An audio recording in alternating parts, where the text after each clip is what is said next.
C'est la seconde partie des Sartois de Web. Merci de nous suivre et j'accueille un nouveau plateau avec deux nouvelles personnes. Bonsoir à vous deux. Bonsoir. Ça va bien? Ça va. On va parler de lunettes dans un instant avec la Maison Mira et de ton parcours. Mais d'abord, place à toi Margot. Tu es l'alternante de cette semaine. Exactement. Donc tu recherches une alternance pour septembre 2025. Oui, tout c'est à bien fait. ça. Donc c'est en tant que Master Manager de Business Unit à l'IFAG Le Mans. Un nom ça. qui claque.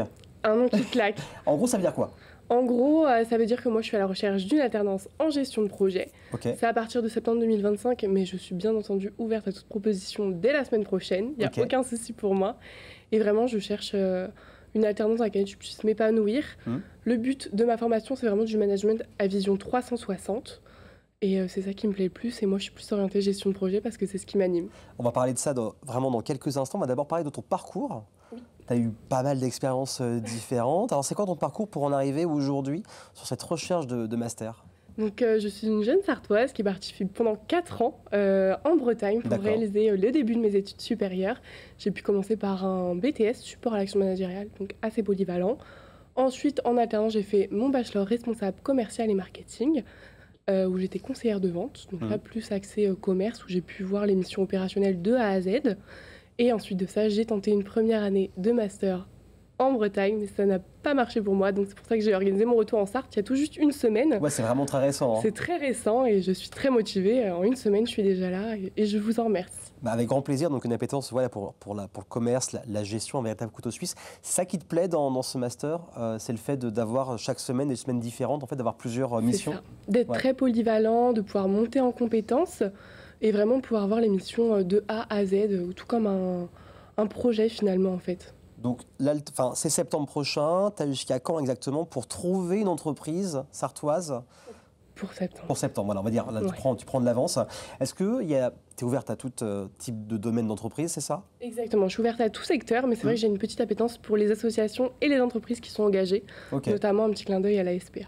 Donc voilà, si elle écoute, hein, pourquoi pas. Donc voilà, c'est vraiment des entreprises, associations, c'est pas ce qui manque en Sarthe, donc voilà, faut pas hésiter à te contacter. On va finir ton interview avec le tac au tac, donc c'était des questions très simples, très, très rapides. Si tu avais un super pouvoir, ce serait lequel et pourquoi celui-là? Alors, ce serait d'effacer les préjugés, dans un premier temps sur moi, et comme ça permettrait plus de tolérance et aussi plus d'accessibilité pour tout le monde. Il y a eu beaucoup de préjugés quand on te rencontre? On va dire que vu que j'ai une petite année de pause, je l'ai d'accord, utilisée pour travailler, pour faire l'introspection, organiser mon retour, vraiment me concentrer sur ma recherche. C'est un préjugé qu'on a, mais au final, Oui. la face qui se cache derrière, c'est pas vraiment... C'est un peu fatigant de devoir se justifier à chaque fois. Exactement. Si tu devais te décrire en quelques mots-clés, ce seraient lesquels? Je dirais que je suis surprenante dans un premier temps parce que j'adore sortir de ma zone de confort, mais je sais exactement où elle est. Et je suis aussi persévérante et toujours positive. Donc c'est bien pour trouver une alternance, c'est très bien. Le meilleur conseil qu'on ait pu te donner, qui aurait pu te servir dans ta vie professionnelle et personnelle, ce serait lesquels? Alors je dirais que ça serait ne crains pas d'échouer, crains plutôt de ne pas essayer. C'est pour ça que je suis ici ce soir. Il faut essayer toutes les opportunités. Qu'est-ce que tu dirais à ton toi d'il y a 5 ans? Je dirais de rêver encore plus grand, de croire en soi et tu mérites ta place. Bah, très bien, je crois que c'est des sages paroles que tu vas valider. Tout à fait. Je confirme que c'est top. Donc tu vas rester avec nous parce qu'on va faire la connaissance de la Maison Mira qui est ouverte depuis septembre dernier avec toi Simon. L'optique c'est quelque chose qui te parle depuis maintenant longtemps. Ça fait quelques années que je suis dans le domaine. J'ai commencé il y a une vingtaine d'années. Ok. Voilà. Et qu'est-ce qui t'a plu dans ce domaine-là de l'optique? La polyvalence du métier. Ok. C'est-à-dire qu'on est vraiment sur un métier, on voit que la face visible du côté un peu marchand de lunettes, de la vente. En réalité, derrière, il y a tout l'aspect technique. On est professionnel de santé, donc il y a quand même tout ce qui est examen de vue, contactologie et toute la partie atelier. Donc c'est un métier où on ne s'ennuie pas et chaque jour diffère de celui d'avant en termes de clientèle, en termes d'objectifs, en termes de plein de choses. Donc tu touches un peu à tout et Exactement. il y a eu l'idée de la Maison Mira, place de l'Étoile. Donc pour vous situer, ça remplace l'Intrépide qui était une boutique de pop culture juste avant. Pardon. Maison Mira, l'idée, alors c'est du haut de gamme, c'est des produits de luxe, mais C'est ça. on va pas dire que c'est pas un gros mot, produit de luxe ce soir. Exactement. Et C'est surtout, produit accessible. L'idée de la Maison Mira, ça t'est venu comment? Alors moi je suis propriétaire du magasin Atoll qui est rue Bolton, juste à côté. Et il se trouve que j'aime les beaux produits et j'aime les belles montures. Donc j'ai commencé à développer la partie un petit peu plus haut de gamme, marque un peu plus luxueuse, sur le Atoll. Et je me suis dit, il est temps au Mans de créer un magasin qui a une identité vraiment luxueuse, de mettre ces produits-là en avant, de ne pas avoir peur. Et j'ai créé Maison Mira. Et la deuxième motivation, c'est que j'ai rencontré ma chérie et je me suis rendu compte que sur le Mans, il y a des gens qui ont aussi cette volonté d'acheter des produits un petit peu plus luxueux. Alors je précise tout de suite que le luxe en lunetterie n'est pas le luxe dans d'autres domaines, ça reste plus accessible. C'est le mot luxe des fois qui pourrait faire peur et qui pourrait paraître que ce soit inabordable. Quoi. Oui, pour l'anecdote, quand j'ai ouvert, il y a des gens qui pensaient que j'allais vendre que des lunettes à 15 000 €. Il n'y en a aucune et le prix maximum est loin de ce montant-là. C'est un Marseille à 15 000 €. C'est exactement ça, donc c'est pour montrer un peu la peur des gens. Dès qu'on me dit le mot luxe, en lunetterie, il faut savoir que c'est beaucoup plus accessible que ça et que ça permet d'avoir des très beaux produits, des petites parties des grandes maisons qu'on entend, tous les grands noms, Céline, Louis V, Chopard, Bulgari, à des prix qui sont plus accessible. Et puis voilà, c'est aussi, on a ça en Sarthe au Mans, et ça c'est aussi une chance qu'on peut avoir. On n'a pas besoin d'aller à Paris, à Lyon, à Bordeaux, dans les très grandes villes. Et là, quand on parle d'un projet comme ça, quand on imagine un projet, on va parler de produits haut de gamme, de produits de luxe. Exactement. Et quand on présente ça aux banques, comment elles réagissent? On dit, j'ai une idée, je vais faire un magasin d'optique, donc aussi pour la vie, mais aussi pour solaire. Tout à fait. Haut de gamme. Solaire haut de gamme, de luxe.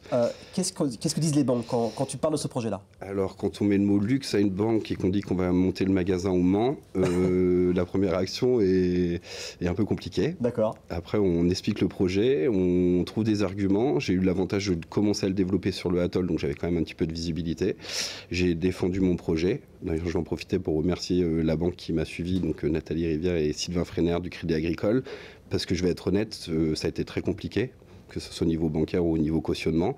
Et le résultat est là et ça fonctionne très bien. Et c'est plutôt justement les Parisiens, les Tourangevins, les gens de la Baule qui viennent acheter leurs lunettes chez Maison Mira. Ok. Contrairement à ce qu'on aurait pu penser. Un réflexe en fait au Mans.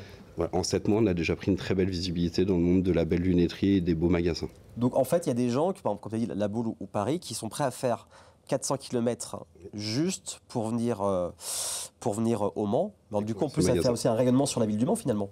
Exactement. J'ai la chance d'avoir beaucoup de Parisiens qui sont venus, notamment des gens de Paris importants qui ont fait l'aller-retour, parce qu'un magasin qui combine autant de marques réunies dans un seul écrin, ça n'existe pas vraiment ailleurs. Il y a des magasins qui font du haut de gamme, mais là, je vais vraiment combiner de l'exclusivité. Je pense notamment à des marques comme Louboutin, comme Tom Ford Icon, qui sont des marques que j'ai en exclusivité vraiment sur ma zone.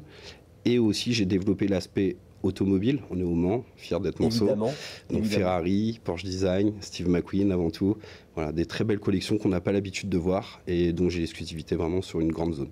Louboutin, du coup, ta boutique est partie des 25 boutiques, c'est ça? C'est ça. Il n'y a que 25 dépositaires aujourd'hui Louboutin au lancement et j'ai été sélectionné parmi ces 25. Et c'est le fournisseur qui est venu me voir en me demandant de mettre sa marque dans mon magasin, ce qui est assez rare dans la lunetterie, c'est plutôt l'inverse. C'est quoi, c'est le bouche-oreille? Ils ont vu qu'il y avait une boutique de haut de gamme au Mans? Je venais d'ouvrir. Okay. Bon, après, j'ai un peu d'ancienneté dans le secteur. Oui, il y a aussi des contacts. Bien sûr. Mais par contre, dès qu'il a vu le magasin, il s'est déplacé, le président de ce groupe-là, au Mans pour venir me voir sans me prévenir et pour me demander de rentrer sa collection Louboutin sur ce magasin-là, ce qui trouvait l'écrin parfait.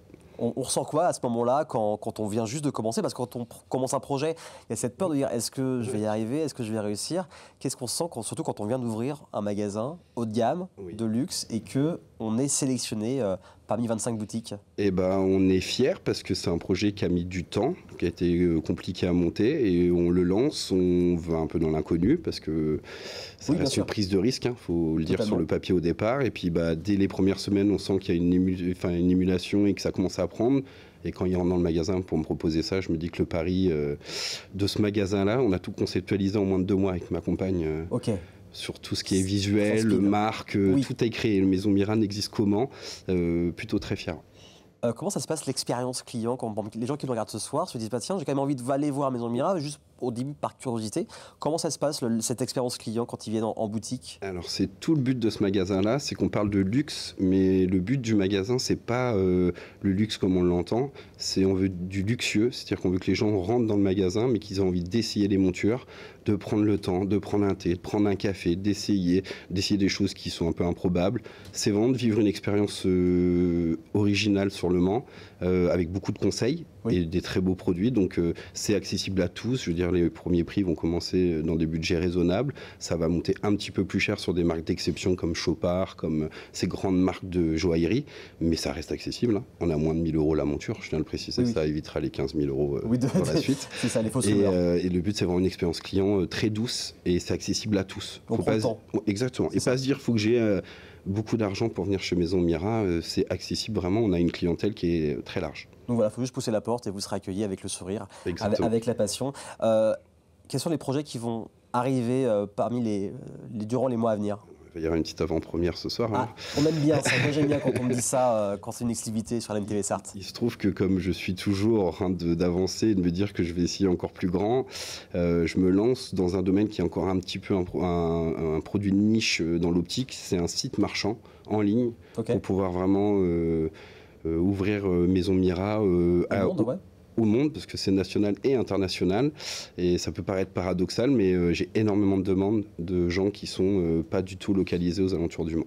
Donc je me suis dit, bon, on y va. Donc début juin, mi-juin, Maison Mira en ligne, ce sera vraiment un magasin où on peut acheter toutes les marques que je fais au magasin, à la vue ou pas à la vue. Et 7 mois après l'ouverture. C'est bien ça, ça avance très bien.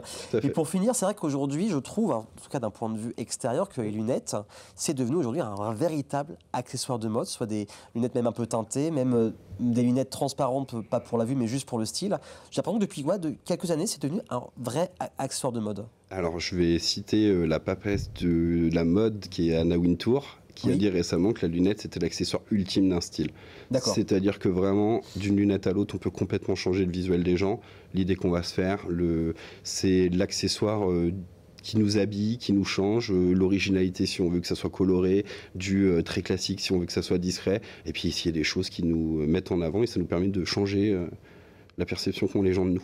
Et quand on vient vous voir, par exemple, en fonction un peu comme un coiffeur visagiste qui va s'adapter à sa coiffure avec notre forme de visage, vous c'est pareil, en fonction de la forme de visage, vous allez pouvoir dire cette paire vous ira mieux, celle-là peut-être moins bien, il y a aussi ça ? Alors je trouve que ça va plus loin, on a tendance à mettre tout dans des cases, parce que quand on écoute le visagisme, on est un peu réduit, parce que en fait le tout c'est de trouver un modèle qui vous va bien, déjà, oui. que vous assumez. Parce que c'est toujours le problème de prendre aussi des fois des lunettes, on se dit allez je vais oser, puis c'est quand même sur le visage, donc il faut faire attention. Et c'est d'accompagner. La preuve c'est que vous avez reçu Marie-Pauline on a reçu la semaine dernière, la semaine dernière avec qui je travaille, et c'est vraiment le but, c'est d'accompagner les gens, mais voilà, que ça leur aille et que ça leur convienne et qu'ils soient à l'aise avec leurs lunettes. En tout cas, vous souhaite du succès à tous les deux. C'est très gentil. Pour Maison Mira, pour ton alternance également. Dans un instant, il y aura le zap de cette semaine, les meilleures vidéos qu'on peut trouver sur Instagram, TikTok et aussi Facebook. On va parler d'humour avec la seconde édition du Gala d'humour qui aura lieu le 5 avril au Palais des Congrès au Mans. Il reste que quelques places. À tout de suite.